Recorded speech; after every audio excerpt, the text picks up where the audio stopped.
realize your full poker potential. Get instant access to videos tailored to your current skill set and coaching from some of today's biggest winners. New training videos added every day. Here is a preview of one of our recent training videos.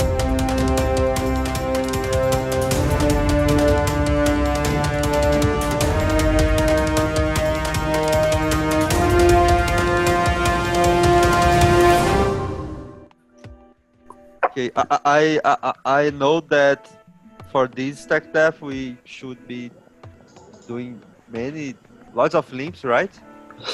Yeah. So this is 20 BBs, but the antes effectively makes it a little bit shallower. So you're definitely gonna want to limp the majority of your range, but you still want some min raises in there. I think it's back now. Yeah, you still want some min raises in there because clearly you have some hands that still have incentive to min raise. The most obvious ones are going to be for value, of course, and then you have some trashy bluffs to balance that out. And the deeper you are, the more middling hands you start to put in there, because of course you want to play min raised pots as much as possible, but the problem is your opponent can start to rejam very profitably if you overdo it. And that's why if you're playing like, with antes, it's going to be 15 to 17 BBs. Your min raising range is going to be quite polar.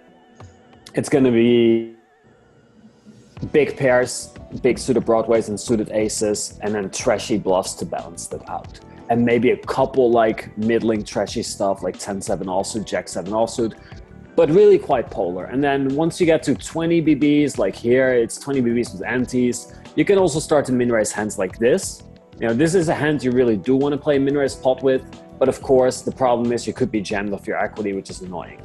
Hands that you're probably never min-raising at this depth is like Jack-8 suited, Jack-7 suited stuff, Queen-6 suited, King-5 suited, because they always have to fold to a jam, but they can always limp and call an ISO, and they have a lot of postal playability.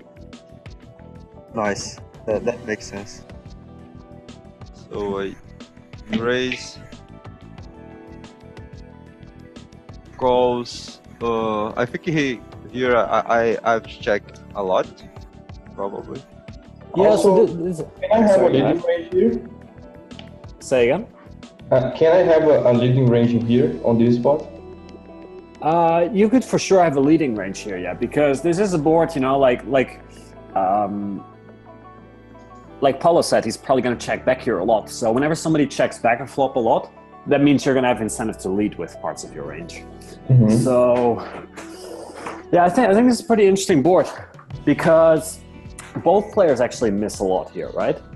So I still think there can be a reasonable amount of c-bets, but you're going to be very concerned with any middling pairs you flop. If you have a 4, you're probably almost never going to c-bet this flop, or a 3, same story. Or, something like 10-5 suited, you're probably not going to want to c-bet this flop. But you still have the overpairs that your opponent doesn't, so you can still bluff hands like this. I would definitely mix this hand. Like, if I check this back, it doesn't have great realizability either, so I will also just c-bet bluff this probably half of the time. I do a mix of both with all these hands. Nice. What are the main important points to you decide to bet more or check more with this kind of combos? The main considerations would be how easy do I get to realize either my showdown or backdoor equities. So this could be board dependent, but also opponent dependent. So how aggressively is he going to probe on turns, or how well is this particular board texture going to play when I check back? And you can see that something like, if you check back King, Queen, 4 rainbow, yeah? Like, that's going to have pretty good realizability when you check back there with ace high, because your check back range is very well protected. And there isn't so many connected cards that make things sketchy on the turn, right? Whereas if you check back this board, you can see that, you're probably going to be pushed off your equity on a lot of turns. Ready to start crushing? Apply today.